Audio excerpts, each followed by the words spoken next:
much. We're joined now by Kellyanne Conway, Donald Trump's campaign manager. Kellyanne, good morning. Thanks for being up early with a late night, I know. Yes, thank you. Let me start by asking about this scenario that it sounds like the Trump campaign was trying to get going at the beginning of the debate, where the four Bill Clinton accusers would come face to face with Bill Clinton himself. Number one, was that the plan? And number two, what was the hope there? What was the campaign hoping to accomplish? Well, I had to correct the reporting. There was not a family box. It was called VIP, and there were 4 seats allotted to each of the 2 candidates. That's why you saw the Clinton family in 3 of the 4 seats. They apparently had invited Senator Claire McCaskill to sit there. She's not a member of their family. She was a VIP for them. And so members of our campaign decided that the 4 VIPs for us would be these 4 women. You can call them accusers, but in the case of Paula Jones, she received over $800,000 from Bill Clinton to settle a sexual harassment suit in $1998. Kathy Shelton was a 12-year-old rape victim, and the man who raped her was represented by Hillary Rodham Clinton. Kellyanne? And she wants to tell her story. So that's to answer your question. Yeah, fair enough. And those allegations are out there and people can look into them. But I guess the question is, for Donald Trump, who's actually on the ticket, and Bill Clinton, who is not, how does Bill Clinton's alleged wrongdoing absolve Donald Trump of what he's accused of in light of those tapes with Access Hollywood? I mean, how does that fix what people are upset about Donald Trump for?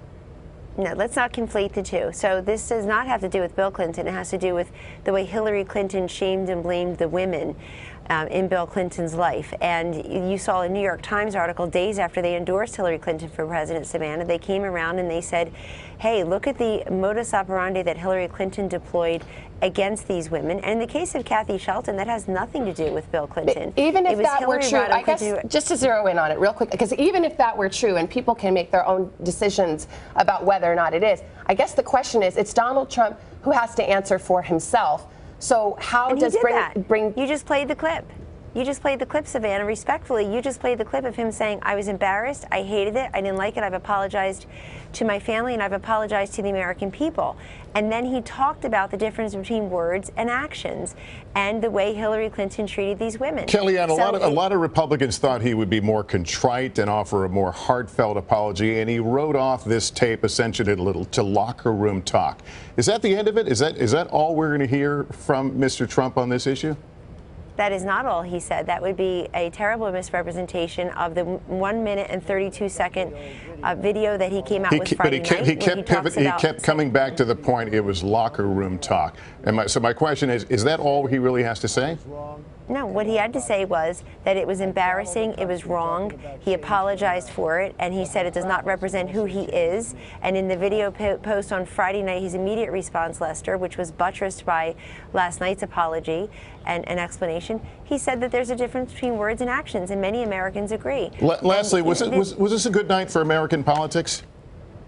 I think it was a good night for democracy in this way. They really have a contrast. They really have a choice in 2 candidates this year, this election cycle next month. And let's be very clear. Donald Trump took the case to Hillary Clinton over her deleted emails.